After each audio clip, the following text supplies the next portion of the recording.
None of the 260 passengers and crew on a routine Air France flight from Tel Aviv to Paris were suspicious of the 4 people who boarded during a stopover in Athens. But within 15 minutes, the German-Palestinian terrorist squad had taken over the plane, forcing it to land in Entebbe, Uganda, where they were joined by more armed terrorists. After releasing most of the non-Israeli passengers, they threatened that if 53 jailed terrorists weren't freed by July 4th, they would massacre all the remaining 106 hostages. The Israeli government began to negotiate, while the army and Mossad started gathering intelligence and searching for military rescue options. It was a seemingly impossible mission. Entebbe was 2,400 miles away, in the heart of Africa, and the route there went through the airspace of enemy countries. Even if Israeli commandos could make it there unharmed, they would have to operate in unfamiliar surroundings with limited intel.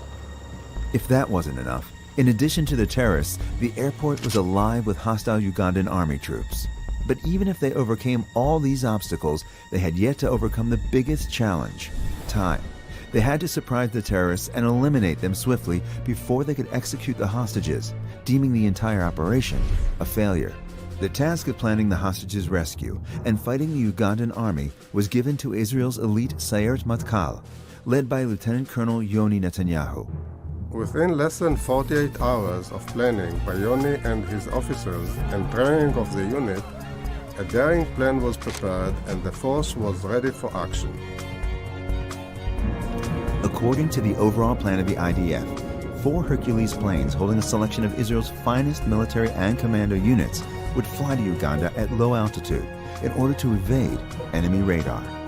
After landing, the rescue force headed by Yoni would move in a convoy led by a Mercedes mimicking Ugandan President Idi Amin's car in order to confuse the Ugandan soldiers and buy precious time on their way to the old terminal. Other Sayeret forces would neutralize any Ugandan military reinforcements and disable the Ugandan fighter jets to prevent an aerial pursuit. The Israeli commandos struck with precision and speed. I heard someone shouting that Yoni was hit. In parallel to this, the glass shattered and someone shot me in an automatic burst of fire from the inside. I shot him back. At the same time, my commander catched up with me. I turned left and killed another 2 terrorists. Within 15 seconds, 4 terrorists were dead and the whole operation was secured.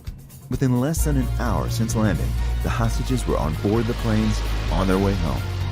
Despite the heroic efforts of the medical team, Yoni died of his wounds. The bold operation amazed the world and gave hope to Jews across the globe. During my 9 years in prison, each time I heard an airplane in the skies of Ural, I thought about Entebbe, and I knew that a day will come when an Israeli airplane will take me home. Yoni, an unknown hero until the operation, was mourned by the entire nation and became a legacy of courage, commitment, and leadership for generations of Israeli commanders.